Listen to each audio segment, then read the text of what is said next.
ఒకప్పుడు ఎలా ఉండేవాడిని సార్, అర్థం కనపడితే ఆడపిల్లగా ఆగిపోయేవాడిని.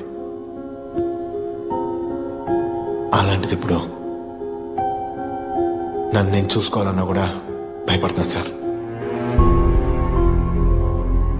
సార్ మీరు ఎప్పుడు అంటూ ఉంటారు నేను ఒంటరోడ్ని అని, కానీ నేను ఎప్పుడు అలా ఫీల్ అవ్వలేదు. I was with my best company. నాతో నేనున్నాను. ఇప్పుడు నాకు అందరూ ఉన్నారు సార్. ఇటు చూస్తే ఫ్యామిలీ, అటు ప్రేమ, కాసేపు అయితే కెరియర్.